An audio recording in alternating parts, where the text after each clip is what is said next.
제가 한 3년 동안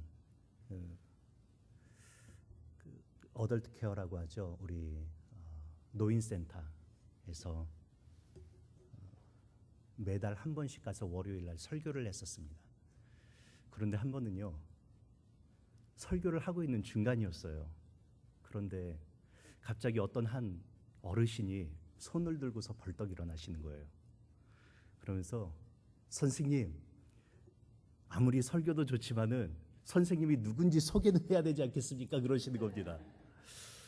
그래가지고 제가 특별히 사람들이 모여 있는 곳에서는 얼마나 익숙하든지 익숙하지 않든지 소개를 해주는 것이 굉장히 중요하구나라는 것을 그때 알았습니다. 우리 한천영 목사님께서 저를 너무 과대 포장해 주셔서 제가 몸둘 바를 모르겠습니다. 우리 주님께 잠깐 기도드리고 말씀 같이 나누도록 합니다. 주님 감사합니다. 우리가 이 세상에서 많은 소문과 이야기들이 있으나 그러나 그것들에 초점을 맞추는 것이 아니요 주님의 말씀으로 초점을 삼아서 이것을 우리들의 삶의 자양분으로 삼기를 원하옵나이다. 이 세상에 많은 기준이 되는 이야기들이 흘러가나 그러나 우리가 그것을 우리들의 삶의 기준으로 여기는 것이 아니요 오로지 주님의 말씀을 우리들의 삶의 지렛대로 여기는 자가 되기를 원하옵나이다. 이 시간 우리가 주님 앞에 무릎 꿇어서 주의 말씀을 청종하자 오니 사람의 언어가 아니라 주께서 원하시는 것이 이 시간 온전히 드러날 수 있도록 하여 주시옵소서. 이 모든 말씀 예수님의 이름으로 기도드립니다. 아멘. 우리 성도 여러분, 제가 어렸을 때요, 저희 집이 이남 이녀였습니다. 제가 막내예요. 위로 큰 누나가 둘이 있고 큰 누나, 작은 누나, 형 제가 있습니다. 막내가 갖게 되는 이 좋은 점이 있고 또 좋지 않은 점이 있어요. 그리고 마지가 저희 형이 장남으로서 갖게 되는 좋은 점이 있고 또 좋지 않은 점이 있습니다. 저희 형은 유치원을 다녔어요. 그런데 저는 유치원을 다니지 못했어요. 저희 형은 주산학원을 다녔거든요. 근데 저는 주산학원을 다니지 못했습니다. 그리고 저희 형이 한 5학년 때쯤이었던 걸로 기억을 해요. 그때 저희 형은 웅변학원을 다니기 시작했어요. 그리고 저는 열심히 놀이터에서 친구들하고 짬뽕을 하면서 놀고 있었습니다. 이렇게 한 6, 7개월 정도 지났을 때쯤이었을 거예요. 하루는 형이 어느 웅변대회를 나가서 상을 타가지고 왔다는 거예요. 금상을. 그래서 그걸 집에 가지고 왔는데 제가 이제껏 본 상 중에서 가장 크기가 큰 상이었었어요. 금빛으로 되어 있는 가장 큰 상이었습니다.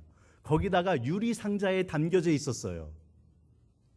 제가 놀랐던 것은요, 상이 세상에 이렇게 클 수도 있구나 하는 것 때문에 놀라기도 했지만은 어머니와 아버지의 반응이었었어요.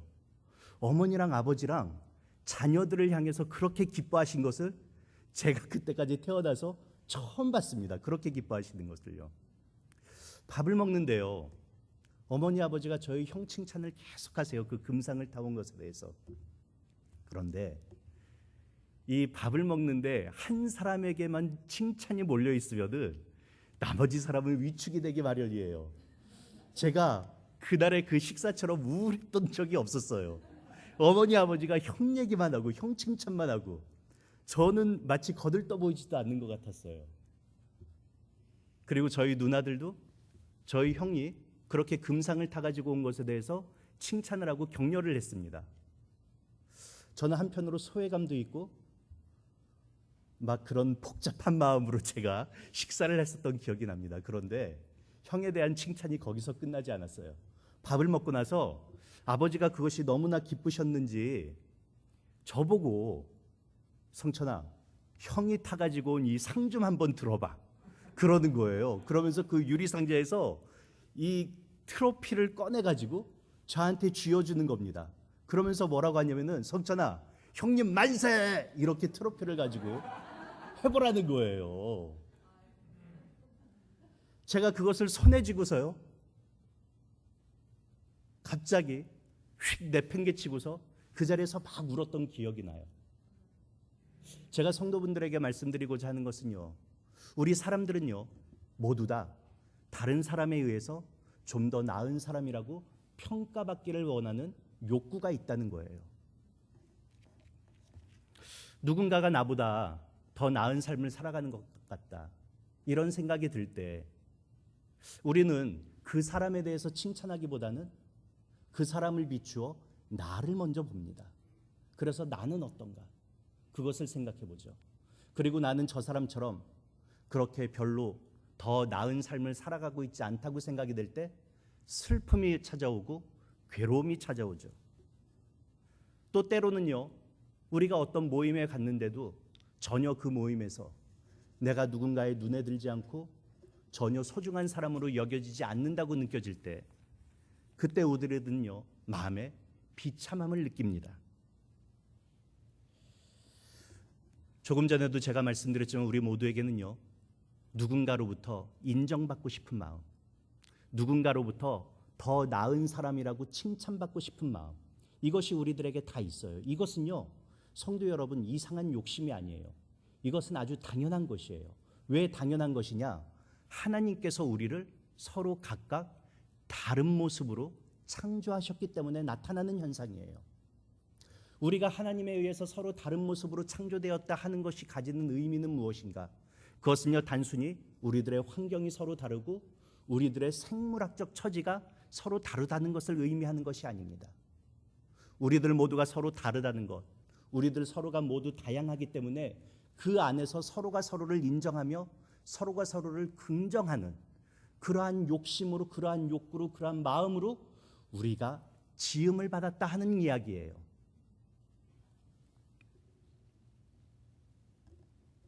그래서요, 우리가 다른 사람들과 비교하면서 살아가는 것, 때로는 이것이 우리들에게 큰 부작용을 주지만은, 그러나 이것이 전혀 없는 것도 정서적으로 그리고 영적으로도 신앙적으로도 결코 좋은 모습은 아니에요. 우리에게는 적당한 그런 것이 필요하죠.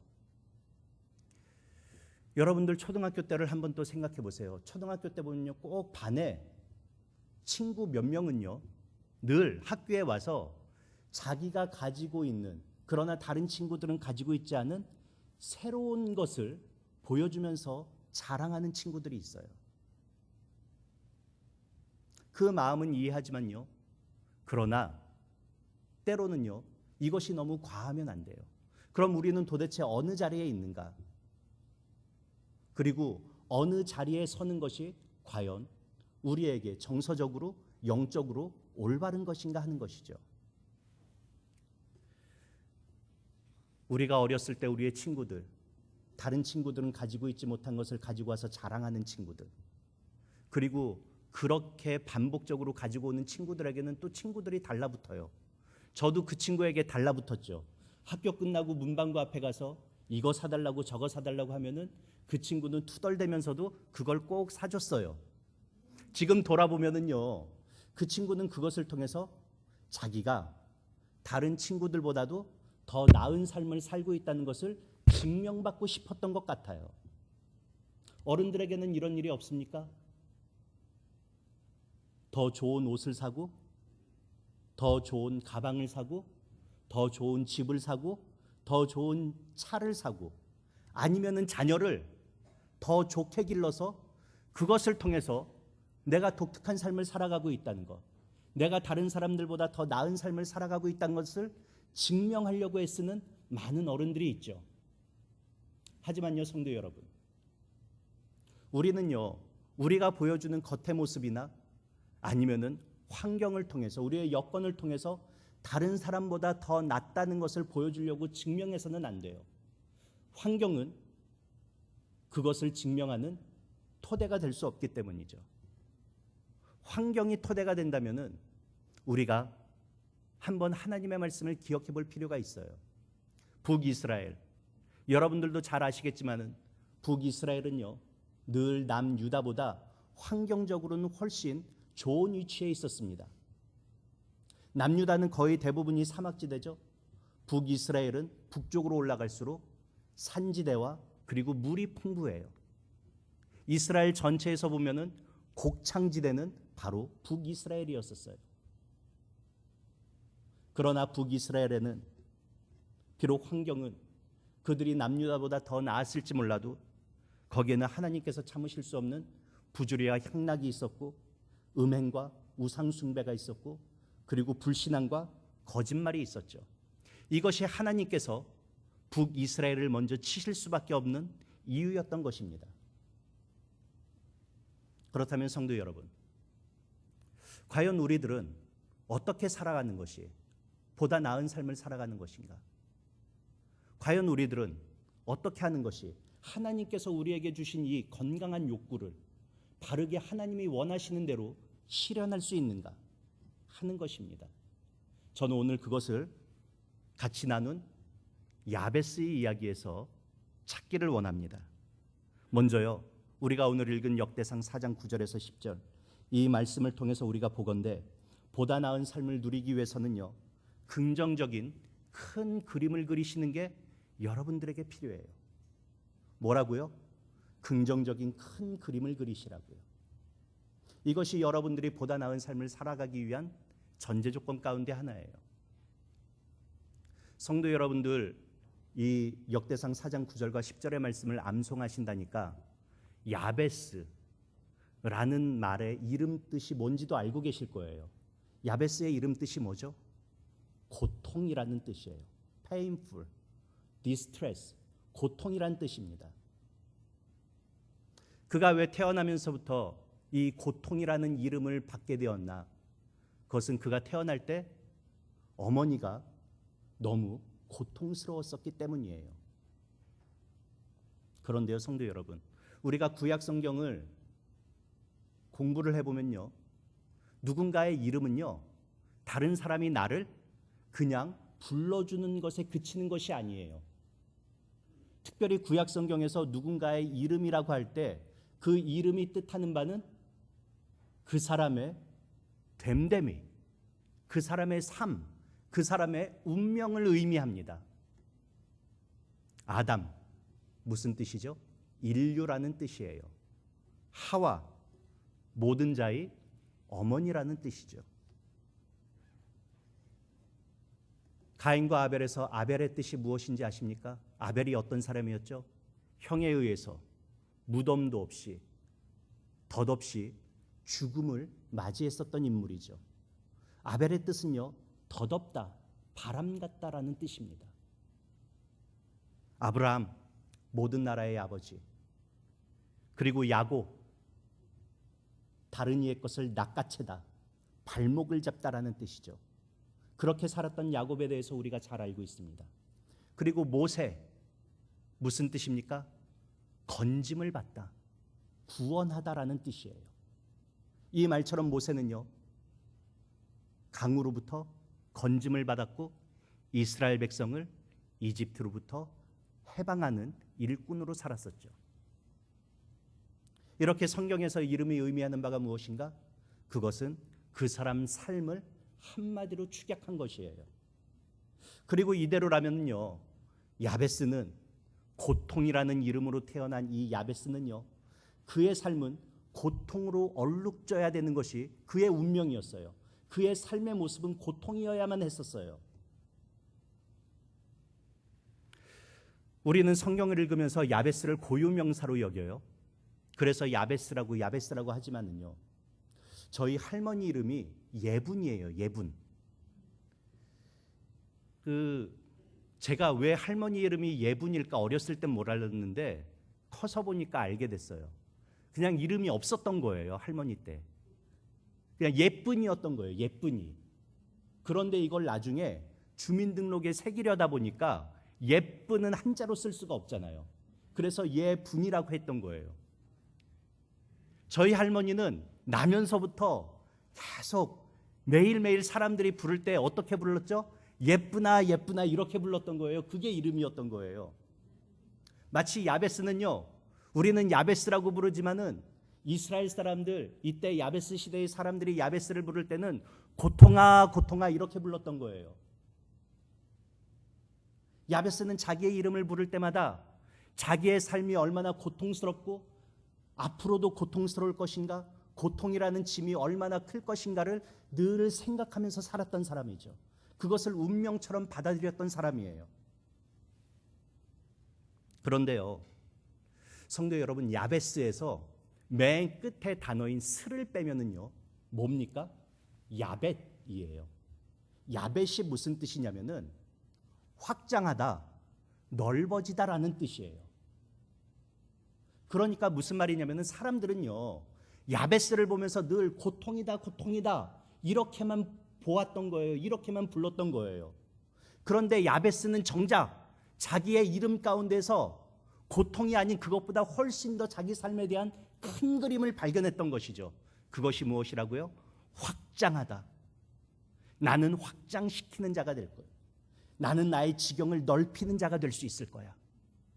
그는 그의 삶에서, 그의 이름에서 지경을 넓히는 것을 보았던 것이에요. 사람들은 이것을 보는데 야베스는 더 큰 그림을 자기의 삶 가운데서 보았던 것이죠. 우리 성도 여러분, 그는 이렇게 긍정적인 큰 그림을 가졌어요. 그리고 그 긍정적인 큰 그림이 자기의 삶에서 실제로 일어나기를 하나님께 구했습니다. 그리고 10절 맨 마지막 하반절에 하나님께서 뭐라고 말씀하셨죠? 하나님은 그가 구하는 것을 허락하셨더라 했습니다. 성도 여러분, 제가 이 아침에 여러분들에게 묻고 싶은 것은 여러분은 과연 여러분들의 삶 가운데서 얼마나 큰 그림을 그리면서 살아가시느냐 하는 것입니다.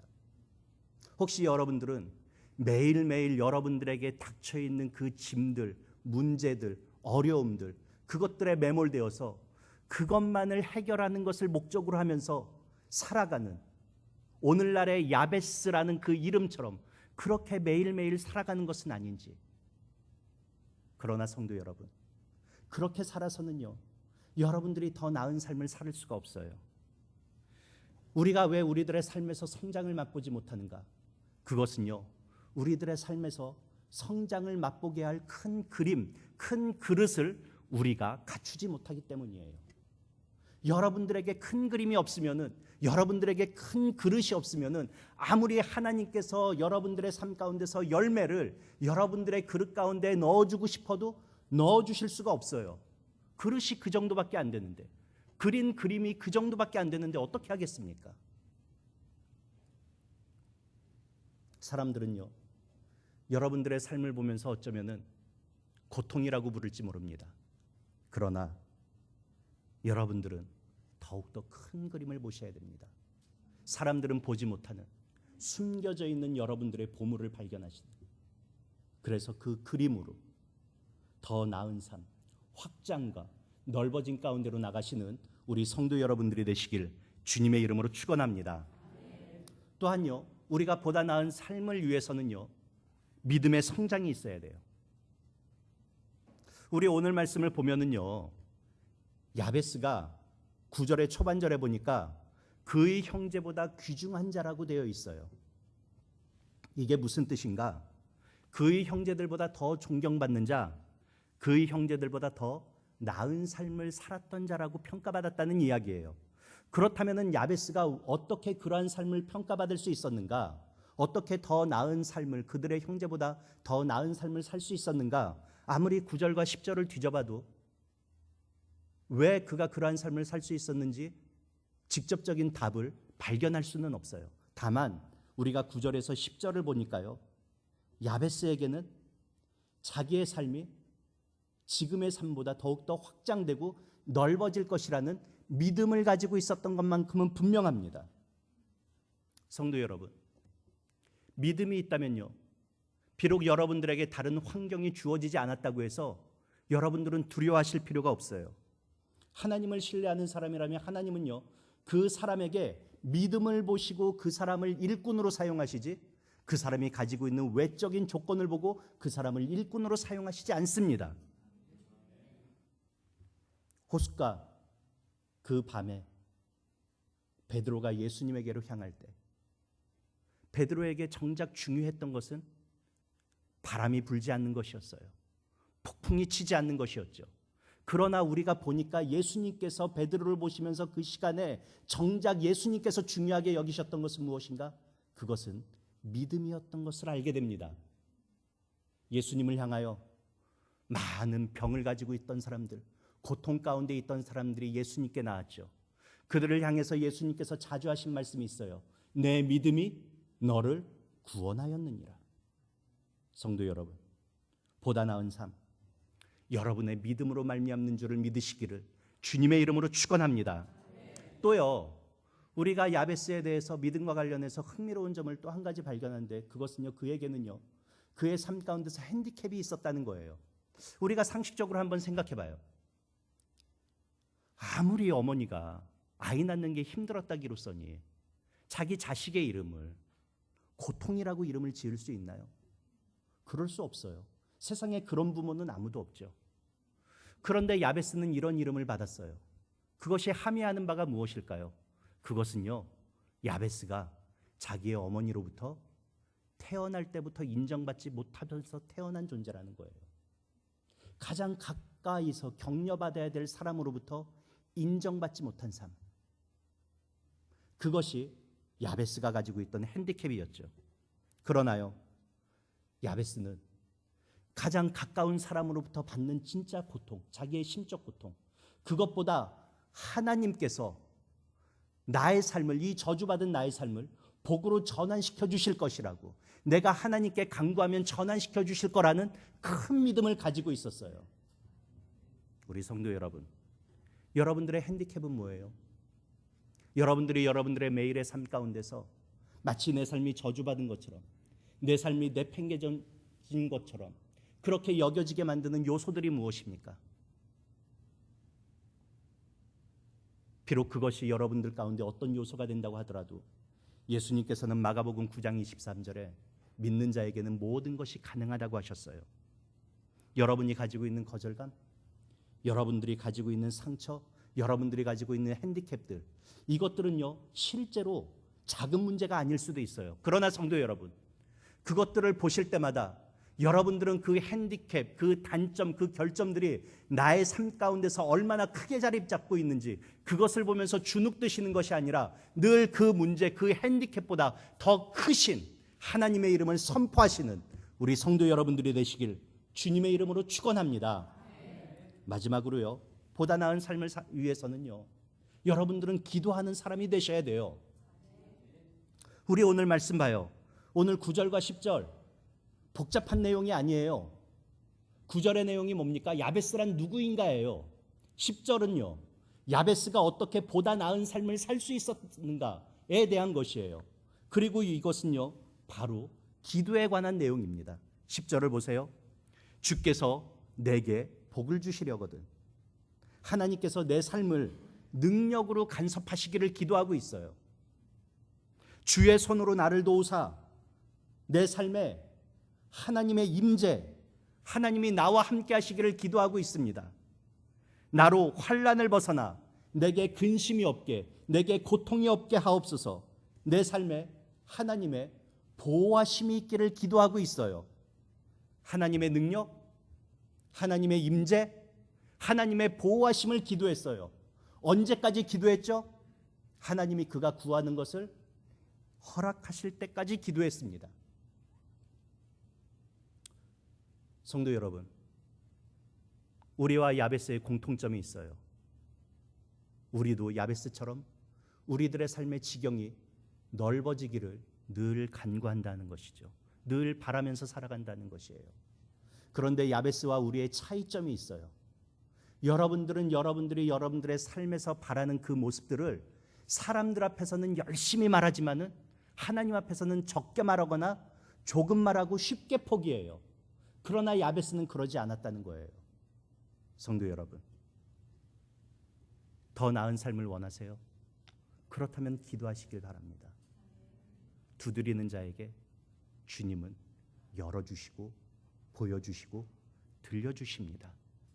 이 시간 함께 기도하심으로 여러분들의 지금의 지경보다 훨씬 더 넓은 지경을 누리시는 우리 성도 여러분들이 되시길 주님의 이름으로 축원합니다. 제가 잠시 기도드립니다.